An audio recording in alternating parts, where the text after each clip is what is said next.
Monsieur, dames, bonsoir, ravi de vous retrouver pour cette édition d'information de votre chaîne Bonferré.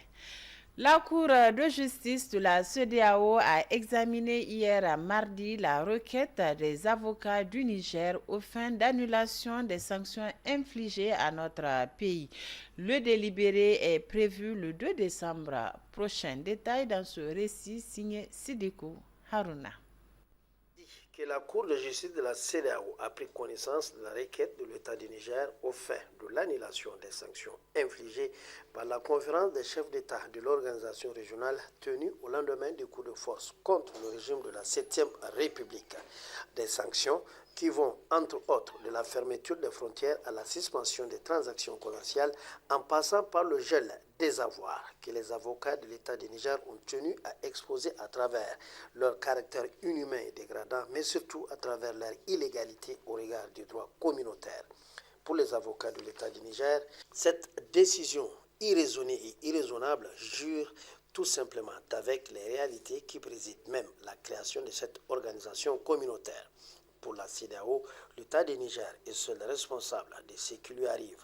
Les avocats de la CEDEAO mettent en avant les dispositions du protocole additionnel de l'organisation sur la démocratie pour justifier de la mise en œuvre des dites mesures de sanctions.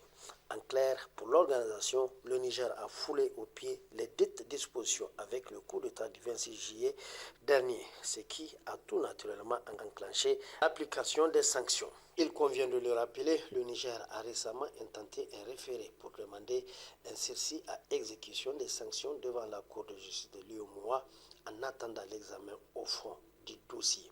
Un procès en référé qui s'est soldé par le rejet de la requête du Niger, ce qui d'ailleurs a entraîné le courroux des autorités judiciaires nigériennes qui dénoncent par là une parodie de justice. Va-t-on là encore assister à un tel scénario avec le procès devant la Cour de justice de la CEDEAO dont le délibéré est prévu pour le 7 décembre prochain? Wait and see, comme disent les Anglais. Le Niger a encore enregistré un nouveau record des accidents de la route selon le ministère en charge des Transports. Le nombre enregistré est de 8561 cas. Quelles précautions prendre et comment y remédier à ce phénomène? Élément de réponse dans ce reportage signé Youssouf Haidara et Omar Boukari. 1220 morts dus aux accidents de la route, c'est le triste record qu'a battu le Niger courant année 2022 pour 8561 accidents corporels selon le ministère des Transports, soit une hausse de 10% de 2019 à 2022 du nombre des accidents au Niger. Les jeunes de 20 à 39 ans sont les principales victimes des accidents de la route, avec 67% du taux. Selon Issoufou Aliou Madougou, promoteur d'auto-école, l'imprudence des jeunes serait la principale cause de ces accidents. La plupart des cas, en tout cas, c'est le facteur humain, comme je dis. Vraiment, les gens ne sont pas prudents et les gens sont pressés, ils ne respectent pas en général les règles de la circulation. Dans la plupart des accidents, il y a des jeunes qui sont impliqués, notamment pour excès de vitesse, comme je l'ai dit tout à l'heure. Et on constate aussi les deux roues. Voilà, les deux roues aussi sont beaucoup impliqués dans les accidents, aussi par manque d'intelligence, généralement les gens qui utilisent les motos, notamment liés aux excès de vitesse. Comment réduire le taux des accidents de la route au Niger? Sur ce point, les avis diffèrent. Vraiment, on va prier les autorités de faire quelque chose envers ces gens de situation. Si c'est des professions, si c'est une éducation ou c'est de les renvoyer aux auto-écoles, vraiment ça va nous faire plaisir. Il ne s'agit pas d'acheter une moto et l'offrir à son enfant pour qu'il parte à l'école. Il faut au préalable l'inscrire dans une auto-école pour qu'il apprenne le code de la route.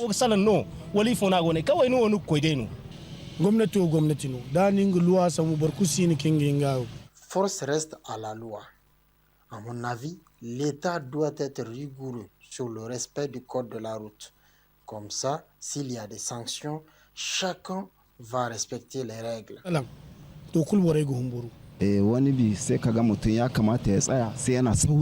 À mon avis, c'est la précipitation et l'excès de vitesse. Et cela n'aboutit à rien si ce n'est le retard en réalité. Selon l'Organisation mondiale de la santé (OMS), en 2018, les accidents de la route ont fait environ 1 350 000 morts et 50 millions de blessés dans le monde.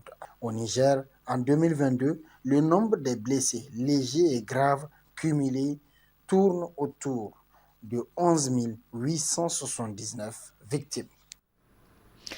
L'importance et l'utilité de la vaccination des enfants. Quelles sont les conséquences du non-respect des vaccinations et quel est le taux de couverture vaccinale? Élément de réponse dans ce reportage signé Oussena Hassoumi et Lucas Ouga. Le contrôle systématique du développement psychomoteur de l'enfant de 0 à 23 mois passe nécessairement par la consultation régulière des nourrissons dans les formations sanitaires. Parmi celles-ci figure la vaccination, meilleur moyen préventif recommandé pour pratiquement tous les enfants dont le système immunitaire est en développement, afin de mieux les protéger dans cette période transitoire contre les maladies. Consultation nourrisson, et ce sont des unités qui travaillent parallèlement avec le PEV. Normalement, un enfant qui vient pour sa consultation nourrisson, donc c'est le suivi mensuel de l'enfant. Donc en fonction de son carnet vaccinal, de son carnet de santé, on regarde en fonction de tranche d'âge les vaccins requis à l'âge de l'enfant. Parce que dès la naissance, il y a des vaccinations à faire. Il y a à 42 jours, soit 8 semaines, il y a 3 mois, il y a 4 mois. Donc, il y a 9 mois et il y a 16 mois aussi. Le suivi des vaccins se fait à travers un document standard appelé carnet de vaccination, octroyé à la maman dès la naissance de l'enfant. Le non-respect de ces derniers n'est pas sans conséquence sur la santé de l'enfant. Son importance, c'est surtout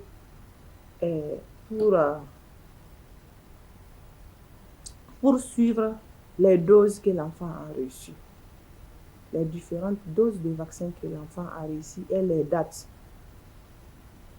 Il y a aussi le développement psychomoteur qui est noté dans le carnet. Tous les renseignements qu'on veut sur le développement de l'enfant depuis la naissance jusqu'à l'âge actuel de l'enfant, le carnet là nous donne toutes les informations. En cas de non-respect de ces vaccinations, si la maladie survient, l'enfant peut décéder ou bien peut avoir plusieurs complications parce que les vaccinations, c'est pour prévenir. Donc l'enfant qui n'est pas vacciné n'est pas protégé à 100%. Force est de constater que certains parents refusent ce droit à leurs enfants en leur privant de vaccination. D'où cet appel de Mme Moussa Hawa Rosali. Le message que j'ai à passer aux mères, c'est d'amener les enfants, quel qu'en soit l'âge. Donc c'est à nous de voir les vaccinations. On va sensibiliser les mères, on va leur donner le calendrier vaccinal et ensemble on va faire toutes les démarches pour que l'enfant puisse bénéficier de toutes les vaccinations qu'ils lui font. Les vaccinations ne sont pas payantes, c'est gratuit. Véritable enjeu de santé publique, la vaccination est un moyen de drame facilement évitable. Elle comporte des bénéfices pour l'enfant, mais aussi pour la communauté. Selon l'Organisation mondiale de la santé (OMS), 2 à 3 millions de vies sont sauvées chaque année grâce à cet acte simple de prévention. Le réseau de la jeunesse nigérienne pour le changement climatique, en abrégé RJNCC Agama, a organisé une formation de 48 heures à l'endroit des élus locaux de la région de Maradi. Des propositions sont attendues à l'issue de cette session de formation pour faire face au changement climatique. Mohamed Alpha et Ibrahim Amadou pour le compte-rendu. Dans le cadre de la mise en œuvre des activités du projet de réduction des inégalités sociales et du genre, les élus locaux sont en renforcement de capacité de 48 heures sur la prise en compte du changement climatique dans les plans d'investissement annuels et la gestion des ressources naturelles.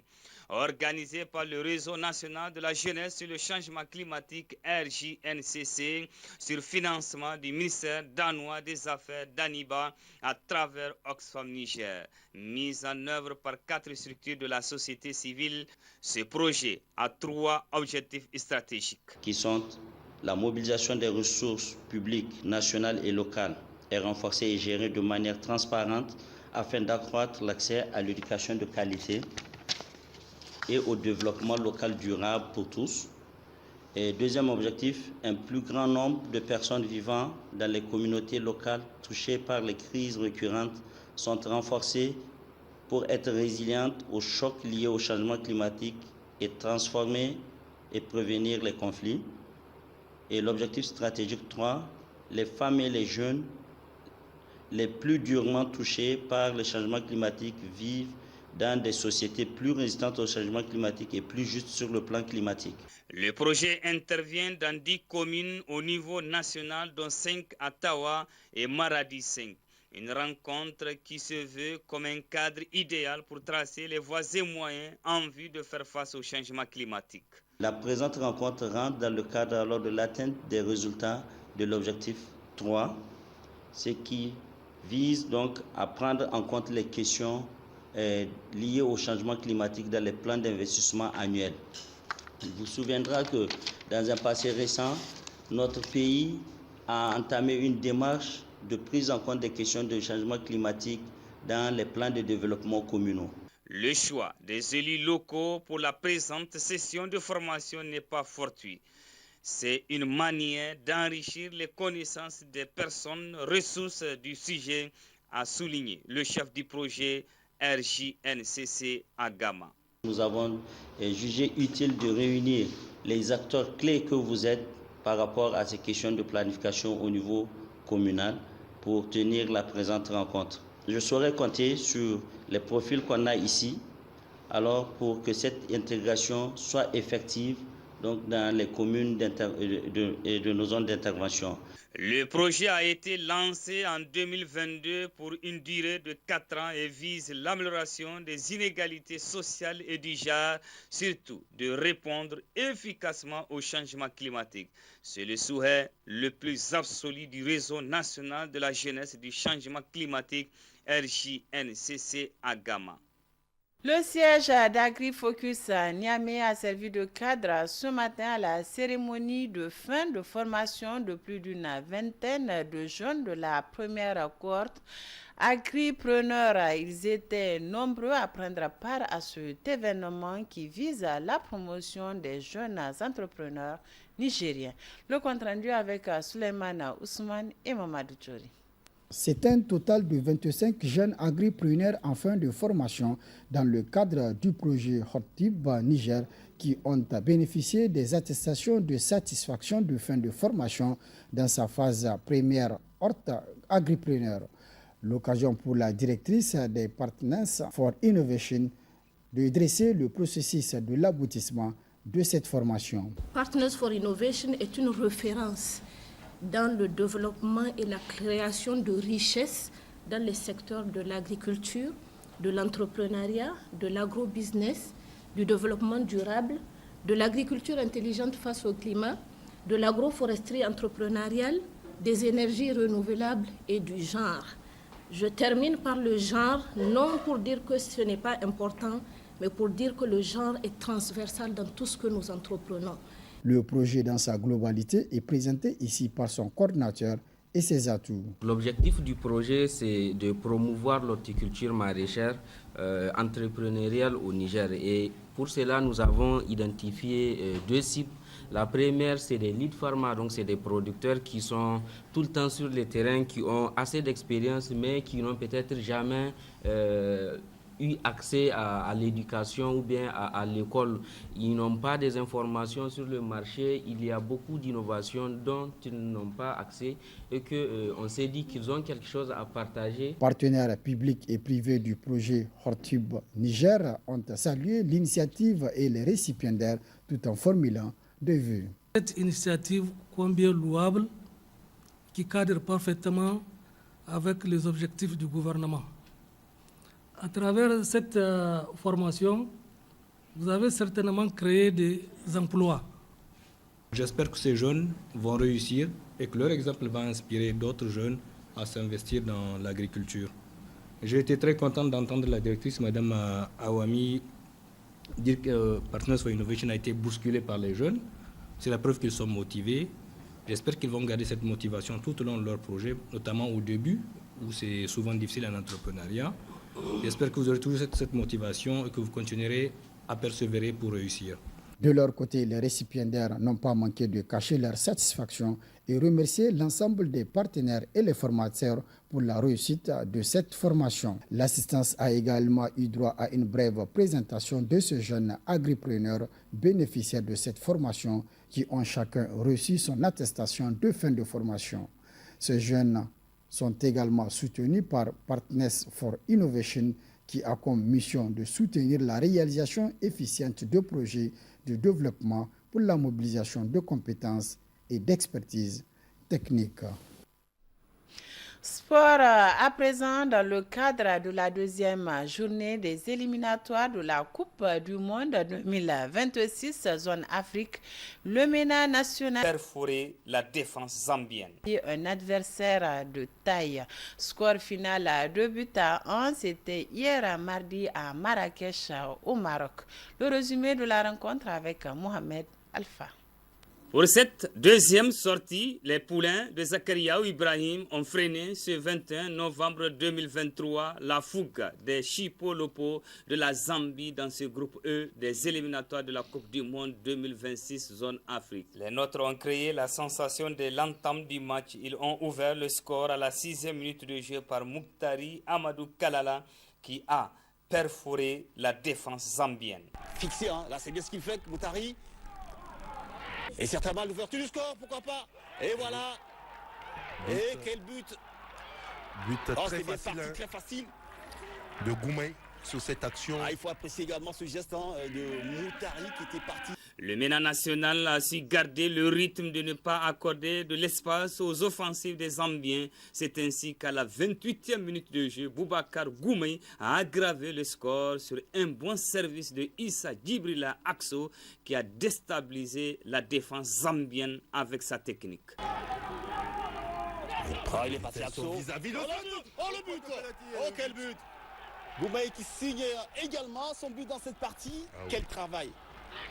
Alors, je suis d'accord avec vous. 2-0 jusqu'à la fin de la première période de jeu. 50e minute de jeu pour la replay les offensives.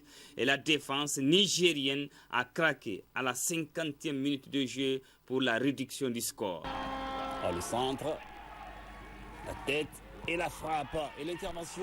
Oh, quel but. Quel but de Patson Daka. Malgré la fulgurance des attaquants zambiens, les protégés de Zakariaou Ibrahim ont gardé la tête haute jusqu'à la fin du temps réglementaire, 2-1 en faveur du Niger. Une belle option pour se positionner dans ce groupe E, dont la première place est occupée par le Maroc, 3 points, suivi de la Zambie, 3 points, 3e Niger, 3 points, 4e Tanzanie, 3 points, Héritier et le Congo-Brazzaville ferment la marge avec 0 point chacun. Cette deuxième journée des éliminatoires de la Coupe du Monde 2026 zone Afrique, le Niger a enregistré une défaite et une victoire. C'est sur cette page sportive que se referme cette édition d'information. Merci de nous avoir suivis. Excellente soirée en compagnie des programmes de la télévision. Bonsoir.